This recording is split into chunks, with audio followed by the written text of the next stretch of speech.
సరే, అట్లా ఫోటోగ్రాఫర్గా మీ జీవితంలో సార్. మీ భార్య ఆత్మహత్య చేసుకోవడం అని మీరు అంటున్నారు, కోర్టు మాత్రం మీరు మర్డర్ చేశారండి అని కోట ఏదేమైనా సరే మీరు జైలుకి వెళ్ళిన తర్వాత ఒకేసారి అది ఈ కొత్త ప్రపంచంలోకి రాగానే ఏమనిపించింది? బయటికి రాగానే అప్పుడు అంటే నేను జైల్లో ఉన్నప్పుడు ఏమనిపించింది? జైల్లో ఉండి ఆఫీస్ వర్క్ చేసిన సార్.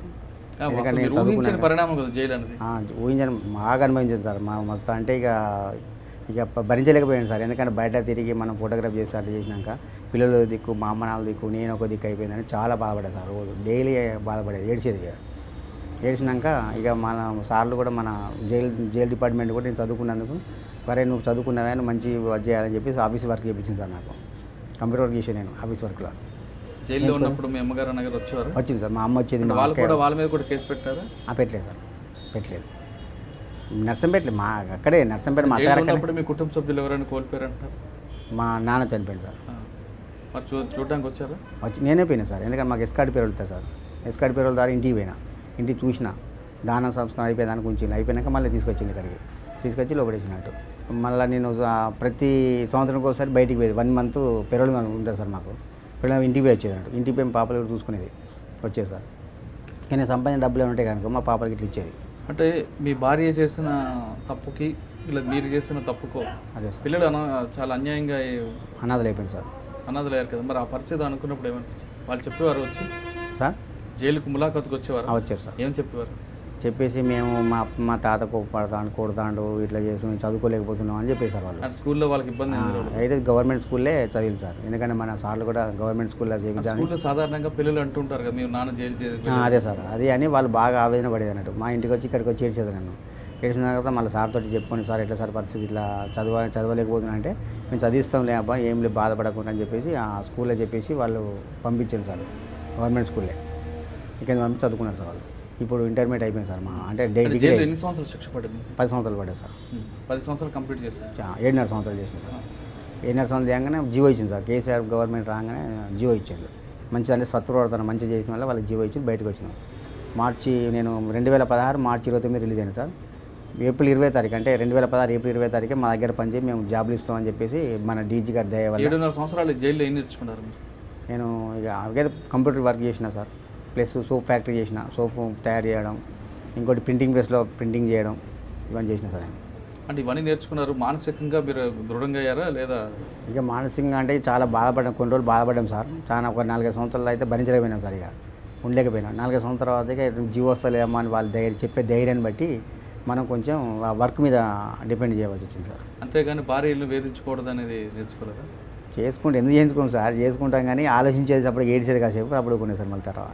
ఎందుకంటే అది ఆలోచించుకుంటూ పోతా అంటే మనం ఇక మన ఆరోగ్యం ఖరాబ్ అవుతుంది. చాలామంది పిచ్చోళ్ళు కూడా అయిపోయింది సార్ లోన. అది అట్లా పిచ్చోళ్ళు కూడా అయింది సార్ లోన. ఎందుకు? అదే ఇట్లా ఏంది పరిస్థితి అని చెప్పేసి పిల్లలు ఒక దిక్కు, మా అమ్మ నాన్నలు ఒక దిక్కు, మనమో దిక్కు, దీనివల్ల ఎంత ప్రాబ్లం మనం షేర్ చేయాల్సి వస్తుందని చెప్పేసి ఆలోచించుకుంటూ పిచ్చోళ్ళు అయిన రోజులు కూడా ఉన్నాయి చాలామంది. కాకపోతే అవన్నీ నేను చేసుకోకుండా నా పని నేను చేసుకుంటూ మా పిల్లల పరిస్థితి ఏంటి అని ఆలోచించుకుంటూ డబ్బులు ఏమైనా మనం వసూలు చేసిన మనం అంటే కలెక్ట్ ఉంటాయి కదా సార్, మా జీతం వచ్చిన ఆ డబ్బులు పంపించుకుంటూ వాళ్ళను అది చేసిన సార్. ఎందుకంటే వాళ్ళు వారానికోసారి మా దగ్గరికి వస్తుంటే అదే హ్యాపీగా ఫీల్ అయింది సార్. అంటే వాళ్ళు జైలుకి వచ్చి చూస్తున్నప్పుడు మీకు ఫీలింగ్ ఏడ్చేది సార్. ఎప్పటి వాళ్ళు వచ్చినప్పుడు ఏడ్చేది సార్. ఆయన వారం వచ్చేది. ఇట్లా మా అమ్మని ఒక వారం వచ్చేది, మా పాపలను పట్టుకుని ఒక వారం వచ్చేది, మా అక్క వాళ్ళు, మా చెల్లె వాళ్ళు, మా బావ వాళ్ళు వీళ్ళందరూ వచ్చేది సార్. ఇక మా నాన్నకు 3-4 సార్లు వచ్చింది కానీ తర్వాత చనిపోయింది సార్. ఇంకా ఎందుకంటే బాధ తట్టుకోలేదు అది జరిగింది. ఇక నేను 2016 రిలీజ్ అయిన తర్వాత ఏం చేయాలని అంటే నాకు కెమెరా అన్నీ పోయినాయి కదా సార్. అప్పుడు ఏం చేయాలని ఆలోచించుకుంటూ చేస్తుంటే ఇక వీళ్ళే మన డీజీ గారి దయ వల్ల, ఆ దేవుడు ఆయనకు రుణపడ్డాను మేము. అతని దయ వల్ల మీకు జాబ్ ఇస్తాం, మీరు జీవనోపాధి కల్పిస్తాం, మీరు బాధపడాల్సిన అవసరం లేదని చెప్పేసి మాకు జాబ్ 8,000 జీతం ఇచ్చింది సార్ ఫస్ట్ స్టార్టింగ్లో. తర్వాత 8,000 ఇచ్చింది సార్ జీతం. తర్వాత 12,000 అయింది. దాన్ని పోషించుకుంటూ మాకు ఒక ఇల్లు ఉన్నది సార్. ఆ ఇల్లు అమ్మేసింది సార్. అమ్మేసి మా పెద్ద పాప పెళ్లి చేసినాం పోయిన సంవత్సరం. తర్వాత కొన్ని డబ్బులు మిగిలితే మా చిన్న పాప మేనల్లుడికే ఇచ్చి పెళ్లి చేసినాం సార్ మొన్న. మీ నాన్నగారు జైల్లో ఉన్నప్పుడు చనిపోయారు మీరు చెప్తున్నారు. అవును సార్. డెడ్ బాడీ చూడడానికి వచ్చినప్పుడు ఎస్కార్ట్తో మీ బస్తీ వాసులు వాళ్ళందరూ మీకు ఏ విధంగా ఏమన్నా అంటే మా గురించి తెలుసు సార్. నా గురించి అందరూ తెలుసు సార్. అక్కడ దరిదాపుగా నా గురించి అక్కడ తెలుసుకున్న కూడా అలా అంటారు సార్. అక్కడ ఏరియాలో వాళ్ళ ఏరియాలో కూడా అట్లా ఉంటుంది సార్. అట్లా ఎవరేమనలేదు. నేను అసలు నేను తప్పు చేయలే కదా, అందుకే నన్ను ఎవరేమనలేదు. అట్లా ఎన్నోసార్లు పోయినా సార్. ఒక 10 టైమ్స్ పోయినా సార్. 10 సార్లు పోయినా అక్కడ నర్సంపేటకు పోయి నేను పోగానే మా పిల్లలు నా దగ్గరికి వచ్చేది. వచ్చేది నాతో ఉండేది. నేను పోయేంత వరకు ఇక మాతో ఉండి వెళ్ళిపోయేది. నేను మళ్ళీ లోపల రాగానే మళ్ళీ వాళ్ళ అమ్మగారింటికి పోయినట్టు. నర్సంపేట సార్, అక్కడ వాళ్ళ అమ్మగారు మా అత్తవారు నర్సంపేట, మాది నర్సంపేట సార్. అట్లా ఇప్పుడు ఎవరు లేరు సార్, అందరు చనిపోయింది సార్. ఇప్పుడు మా మామ చనిపోయాడు, మా అత్త చనిపోయింది, మా బామ్మాడు చనిపోయాడు, మా చిన్న బామ్మలో మా చిన్న బామ్మడు ఒక్కున్నాడు, వాళ్ళ భార్య కూడా చనిపోయింది సార్. నేను పోయినాక నెల రోజులకే కరెక్ట్గా చనిపోయింది సార్. ఆమె చనిపోతే ఆయనవి కేసేయండి సార్. ఆమె ఊరేసుకుని చనిపోయింది ఆమె, మా బామ్మడి వాళ్ళ భార్య. ఆయన కూడా ఇప్పుడు జైల్లో ఉన్నాడు సార్. ఇప్పుడు అక్కడ ఆయన అంటే జైలు నుంచి వచ్చిన తర్వాత సార్ జీవో వచ్చింది, బయటికి రాగానే ఆ రోజు ఏమనిపించింది? చాలా ఆనందంగా అనిపిస్తుంది సార్. ఇక అంటే బయట ప్రపంచంలో చూసేటాలకు ఎక్కడ ఎన్నలేని సంతోషం అనిపిస్తుంది సార్. అక్కడ ఇక చాలా హ్యాపీగా ఫీల్ అయినట్టు. ఇంటికి వచ్చిన తర్వాత మా వాళ్ళు వచ్చి నన్ను కావాల్చుకోవడం చూస్తుంటే అసలు ఎందుకురా ఈ బ్రతుకు, అనవసరంగా ఎంత మంచి బ్రతుకున్నాం, అది చేసుకున్నాం, వేస్ట్గా అనేది ఇట్లా బాధపడడం సార్. బాధపడిన తర్వాత ఏదో చేయాలి మనకు, ఎందుకంటే మా పిల్లలు బాగా చూసుకోవాలి, మనం వాళ్ళ బాగోదు చూస్తేనే మన బ్రతుకు ఎందుకు అని చెప్పేసి నేను చేసుకుంటూ మళ్ళీ ఇది ఇక్కడ జాయిన్గా అయినా సార్. అయిన తర్వాత కెమెరా కూడా తీసుకున్నాను సార్. మళ్ళీ D7000 కెమెరా తీసుకొని మళ్ళీ ఫోటోగ్రాఫ్ కూడా చేస్తున్నా సార్. ఇప్పుడు ఫోటోగ్రాఫ్ చేసుకుంటూ ఇది జాబ్ చేయగానే పోయినాక మళ్ళీ ఫోటోగ్రాఫ్ చేస్తున్నారు. మరి పిల్లల్ని ఏ విధంగా పెంచారు? ఇక నేను పోయినాక వెంబడే మా ఇంటికి వచ్చింది సార్. మా దగ్గరే ఉంచుకున్నాం. అయిపోయిన తర్వాత ఒక సంబంధం చూసిన హైదరాబాద్లో, సంబంధం చూసి పెళ్లి చేసిన సార్. నేనే పెళ్లి చేసిన, వీళ్ళు కూడా వచ్చింది సార్, మన అధికారులు కూడా వచ్చింది సార్ పెళ్లికి. నెక్స్ట్ మొన్న పోయిన ఫిబ్రవరి 22 కూడా పెళ్లి చేసిన సార్. చిన్న అమ్మాయి పెళ్లి చేసిన, అది మేనా అల్లుడికే చేశాను సార్.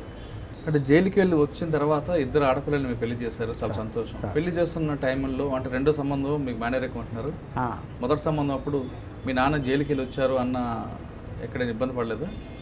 పర్లేదు సార్, వాళ్ళు ఎప్పటికి వస్తున్నారు కదా నా దగ్గరికి వచ్చేది సార్. ఎప్పటికీ అబ్బాయి తరపున చెప్పారా ముందు? అంటే వాళ్ళు తెలుసు సార్. వాళ్ళకు ఫస్ట్ చెప్పిన తర్వాతనే మేము సంబంధం చూసినాం సార్. అది మేము మాకు మధ్యవర్తి ఉన్న వాళ్ళే చెప్పిండు క్లియర్గా, వాళ్ళ డాడీకి ఇట్లా అయిపోయింది, వాళ్ళ నాన్న వాళ్ళ అమ్మ చనిపోయింది, ఈయన ఒక్కడే ఉన్నాడు, ఈయన ఆధారం అని చెప్పేసి చెప్పింది సార్. వాళ్ళు చెప్పంగానే ఓకే పర్లేదు, మాకు సంబంధం ఉన్నది, అమ్మాయి మంచిగా మాకు ఉండాలని వాళ్ళు కూడా చేసుకున్నారు సార్. జైలుకి వెళ్ళి వచ్చిన తర్వాత ఇద్దరు ఆడపిల్లలు పెళ్లి చేసిన తర్వాత మీకు ఏమనిపిస్తుంది? ఇప్పుడు చాలా హ్యాపీగా ఉన్నారు సార్. ఇప్పుడు ఎందుకంటే పిల్లల పెళ్ళి, ఎందుకంటే మన పిల్లలకు ఏం పెళ్ళి చేసినానంటే నాకు చాలా హ్యాపీగా అనిపించింది సార్. నాకు అట్లా చాలా సంతోషపడ్డాను. మా పాపలు కూడా చాలా హ్యాపీగా ఫీల్ అయ్యారు. ఎందుకంటే నువ్వు జైలుకి వచ్చినా కూడా మా పెళ్ళి చేసిన డాడీ అని చెప్పేసి వాళ్ళు కూడా హ్యాపీగా ఫీల్ అయ్యారు.